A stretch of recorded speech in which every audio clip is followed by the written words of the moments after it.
Students, we are going to revise in FEMA import. Import किया है आपने तो आप हुए इंपोर्टर।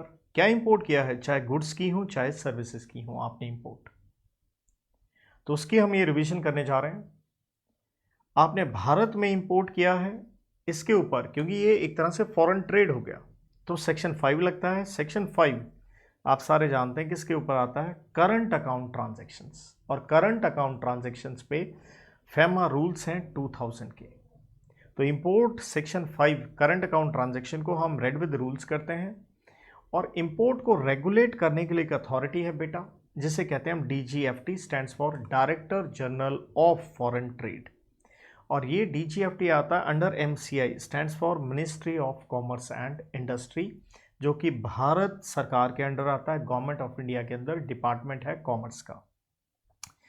हम ये जो गाइडलाइंस है इंपोर्ट की, मैं इसको 6 पॉइंट्स में आपको बांट के दे रहा हूँ, जिसमें से पहले 3 पॉइंट मैं सिंपल कहता हूँ, कोई रट्टा याद रखने की जरूरत नहीं है, रीड करो and forget. It's almost like that way, you may forget even, कि एग्जाम में कोई क्वेश्चन बनने वाली संभावना एज सच नज़र नहीं आती।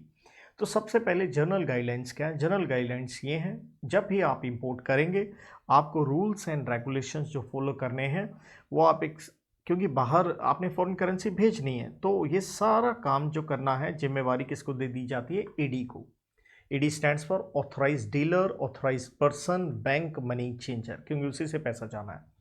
तो ये सारा ऑथराइज डीलर को रूल्स रेगुलेशन फॉलो करने हैं, उन्हें ही इंश्योर करना है कि कंप्लायंस किस चीज़ का हो, कंप्लायंस हो FTP का, stands for foreign trade policy, तो देश की फॉरेन ट्रेड पॉलिसी का कंप्लायंस हो, RBI की डायरेक्शंस का कंप्लायंस हो, और अगर कोई स्पेसिफिक डायरेक्शन या रेगुलेशन नहीं है तो नॉर्मल ट्रेड प्रैक्टिसेस फॉलो हो।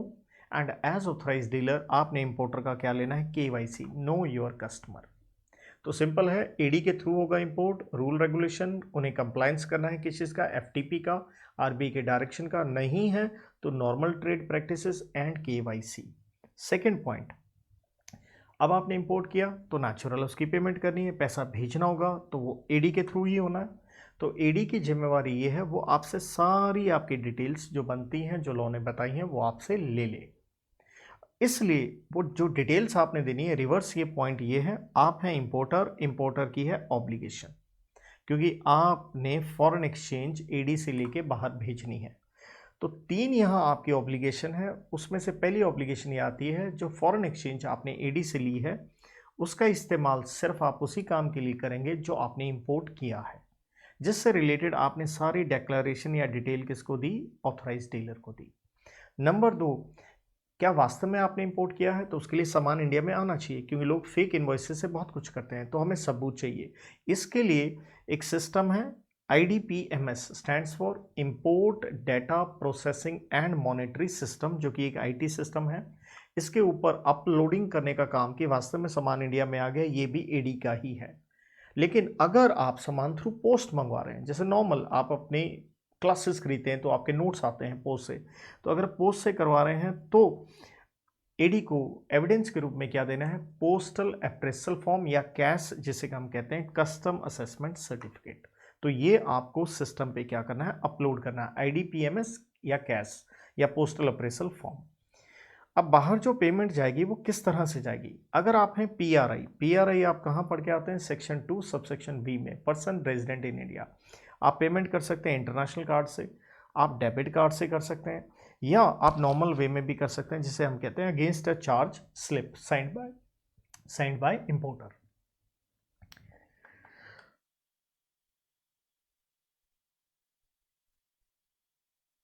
नंबर 2, क्योंकि आपने बाहर से सामान खरीदा है तो आप बाहर गए होंगे तो जाने का खर्चा, रहने खाने पीने का, तो इसे हम कहते हैं expenses of lodging, boarding, travel वगैरह, ये आप इंडियन रुपीज़ में कर सकते हैं।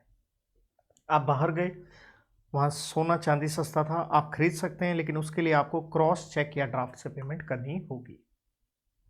और अगर आप कोई भारत में कंपनी है और आपका कोई डायरेक्टर है जो नॉन होल टाइम डायरेक्टर है, होल टाइम नहीं है, और वो डायरेक्टर बाहर का है, person resident outside India, PROI, तो आप उसे रुपीज़ में पेमेंट कर सकते हैं। जब वो इंडिया में आया, काम के लिए आया, उसकी रेमुनरेशन या हम कहते हैं सिटिंग फीस जो बोर्ड मीटिंग की होती है, या उसका आने जाने रहने का खर्चा। तो यहाँ पे हमने थोड़ा सा एक टेक्निकल हिस्सा देखा। देखिए 3 पॉइंट है, मैंने कहा था रीड कर लीजिए, लेकिन मैं आपको रिकॉल वैल्यू एक बार दोबारा दूँ। जनरल गाइडलाइंस ये हैं कि भाई साहब ऑथराइज डीलर रूल रेगुलेशन का कंप्लायंस करेगा। FTP foreign trade policy RBI की डायरेक्शन नहीं है तो नॉर्मल प्रैक्टिसेस एंड केवाईसी का ध्यान रखना है। आपने सारी रिक्विजिट डिक्लेरेशन डिटेल्स कागज ले लेने हैं इंपोर्टर से, और इंपोर्टर की ऑब्लिगेशन ये है पैसा सिर्फ इसी काम में वो यूटिलाइज करे। नंबर 2, सबूत के रूप में इंपोर्ट हुआ या नहीं है तो ऑथराइज डीलर को इंश्योर करना है IDPMS import data processing system पे ये अपलोड हो, या पोस्टल से सामान खरीदा है तो पोस्टल अप्रेसल फॉर्म या कस्टम असेसमेंट सर्टिफिकेट लगाया जाए। देन आया मोड ऑफ पेमेंट। तो अगर आप PRI हैं, इंटरनेशनल कार्ड, डेबिट कार्ड या चार्ज स्लिप और रुपीज़ में वहाँ आने जाने का खर्चा, और गोल्ड सिल्वर खरीदा है तो क्रॉस चेक या ड्राफ्ट, और कंपनी है आप और नॉन होल टाइम डायरेक्टर है तो उसको रेमुनरेशन वगैरह आप रुपीज़ में दे सकते हैं।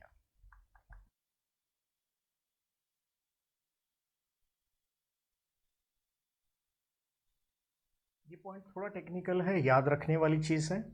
आपने जो पेमेंट करनी है कितने दिनों में करनी है? नॉर्मली आपने पेमेंट करनी होती है 6 महीने में। अगर डेफर्ड सिस्टम है कि थोड़ा थोड़ा पैसा देते रहेंगे तो 5 साल हो सकता है।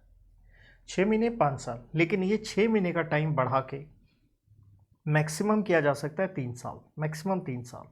लेकिन आपको एक्सटेंशन जो है वो सीधी 3 साल या 2 साल की नहीं मिलेगी। At a point of time हर बार 6-6 महीने की मिल सकती है। तो टाइम एक्सटेंड हुआ क्यों हुआ? स्वाभाविक है, कोई झगड़ा हुआ होगा क्वालिटी क्वांटिटी को लेके, केस कूस ये वो, तो हम एक्सटेंशन देंगे। लेकिन एक कंडीशन ये है, आपका केस इन्वेस्टिगेशन में ना लगा।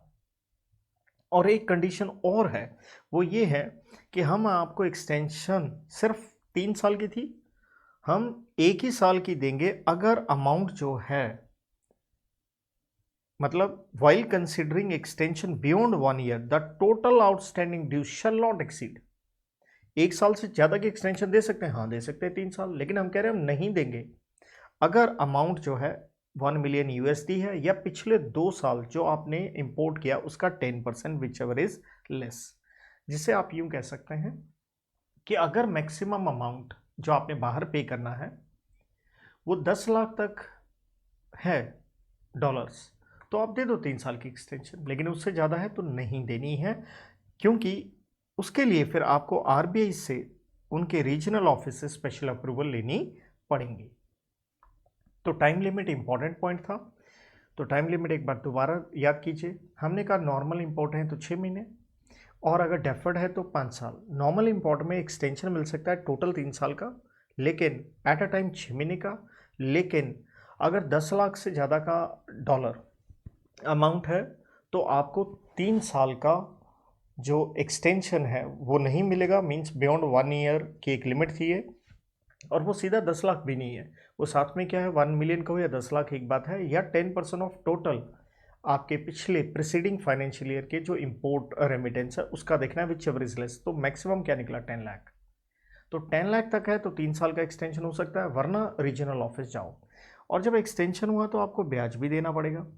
तो ब्याज भी ज़्यादा से ज़्यादा नेचुरल है, एक्सटेंशन 3 साल का तो 3 साल ही होगा, उससे ज़्यादा नहीं हो सकता। तो ये था टाइम का पीरियड, 6 महीना 3 साल इंटरेस्ट में भी आया, 6 महीने करके आया, और 1 साल का एक मॉनेटरी लिमिट बनी 1 मिलियन और 10% जो आपने पिछले 2 प्रीसीडिंग फाइनेंशियल ईयर में इंपोर्ट किया। इसके बाद 5वां पॉइंट आता है, क्या आप भारत में फॉरेन एक्सचेंज ला सकते हैं? यस। तो यहाँ 2 बातें हैं, कोई भी भेज सकता है या कोई भी लेके आ सकता है, सेंडिंग और ब्रिंगिंग। तो आप कोई लिमिट, दोनों में कोई इशू नहीं, जितना मर्जी फॉरेन एक्सचेंज इंडिया में लेके आओ, लेकिन वाइट में होना चाहिए पैसा। तो इसलिए हमने कहा अदर देन, मतलब कैश में नहीं लेके आना, करेंसी नोट कहो या बैंक नोट कहो या ट्रैवलर चेक नहीं ला सकते हैं, हमें चाहिए वाइट में। आप बाहर गए, इंडिया आ रहे हो, ले आओ, कोई दिक्कत नहीं है। लेकिन जब आप लेके आ रहे हो, लिमिट कोई इशू नहीं है, आपको एक डिक्लेरेशन देनी होती है CDF फॉर्म में, that is currency declaration form में, इतने लेके आओ, कोई टेंशन नहीं है। लेकिन कितना ला सकते हो, अगर यहाँ पे है कि आप अपने जेब में पैसा लेके आ सकते हो, यही 3 चीज़ें, currency note, bank note and तीसरा ट्रैवलर चेक। लेकिन एग्रीगेट अमाउंट 10,000 ये 10 के है, 10,000 यूएस डॉलर और इट्स इक्विवेलेंट कोई और करेंसी जैसे पाउंड वगैरह है या कोई भी करेंसी हो, 10,000 यूएसडी से ज़्यादा नहीं हो। लेकिन उसमें से कैश पोर्शन क्या हुआ, जैसे ये ट्रेवलर चेक था तो कैश करेंसी नोट्स हो गए, वो करेंसी नोट हो सकते हैं 5,000 तक के। फिर समझिए, फॉरेन एक्सचेंज भारत में लेके आ सकते हो, सेंड भी कोई कर सकता है, आप खुद भी लेके आ सकते हो। सेंड करो, कोई लिमिट नहीं है, लेकिन वाइट में होना चाहिए। सो 3 आइटम में currency note, bank note, traveller cheque ना हो। लेके आ रहे हो, ये तीनों भी हो सकते हैं, बट इन तीनों का टोटल 10,000 से ज़्यादा ना हो, और करेंसी पोर्शन का, कैश पोर्शन का टोटल 5,000 यूएसडी से ज़्यादा नहीं होना चाहिए। सेकेंड पॉइंट ये आता है, आप इंडियन करेंसी भी बाहर से लेके आ सकते हो। इंडियन करेंसी बाहर से मतलब आप बाहर गए थे भाई घूमने फिरने, टेम्पररी विजिट, कौन हो आप, पीआरआई हो, तो कुछ पैसे वहाँ से ले आए या अपनी जेब में आपके बच गए हों, तो 25,000 रुपये तक, यहाँ रुपए की बात है, इंडियन करेंसी लेके आ सकते हो, कोई टेंशन नहीं।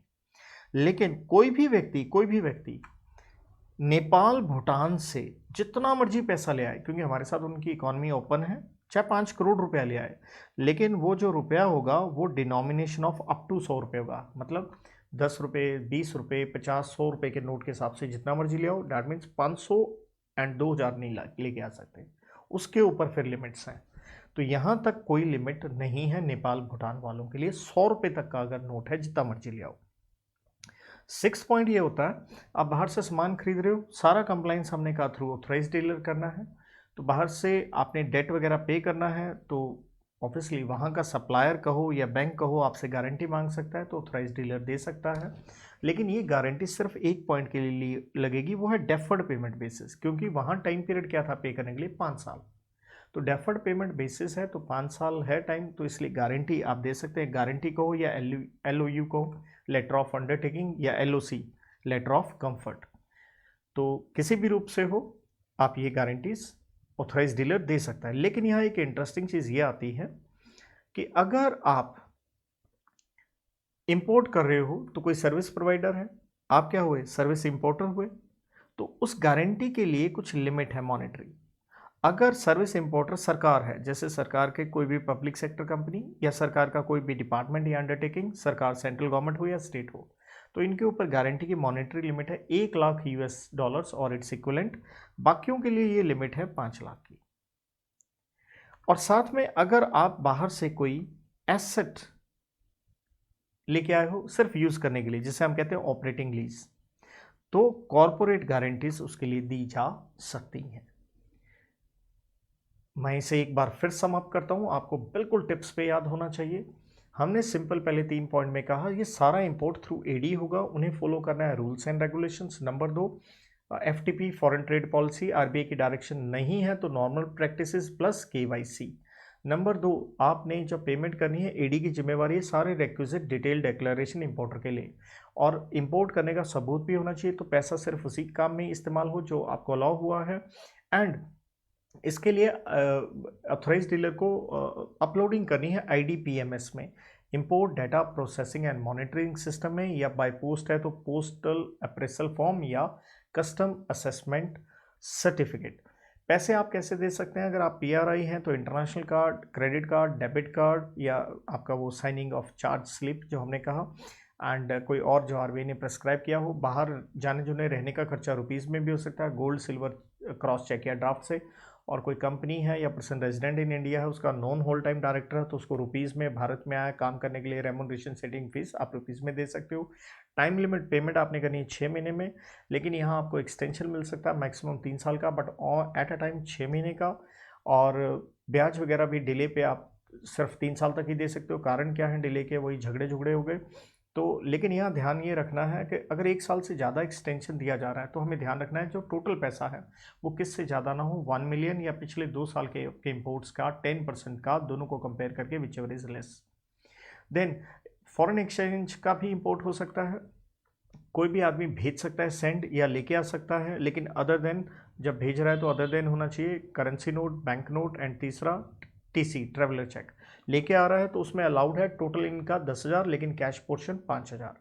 और इंडियन करेंसी PRI बाहर गया तो लेके आ सकता है 25,000 रुपये तक। नेपाल भूटान से जितना मर्जी अमाउंट कोई भी लेके आ सकता है, लेकिन 100 रुपये से ऊपर का नोट ना हो।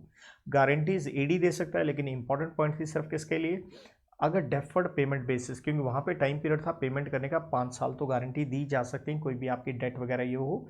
इवन अगर आपने सर्विसेज इंपोर्ट भी की हैं तो गारंटी के ऊपर मॉनेटरी लिमिट है। अगर पब्लिक सेक्टर कंपनी है या सरकारी विभाग है तो 1 लाख तक है, और 1 लाख से ज़्यादा भी गारंटी दी जा सकती है, बट उन्हें स्पेशल अप्रूवल लेनी पड़ती है मिनिस्ट्री ऑफ फाइनेंस से। बाकियों के लिए 5 लाख है। और अगर आप कोई ऑपरेटिंग लीज में एसेट लेके आते हैं तो आप कॉरपोरेट गारंटी भी दे सकते हैं। Thank you. Good luck.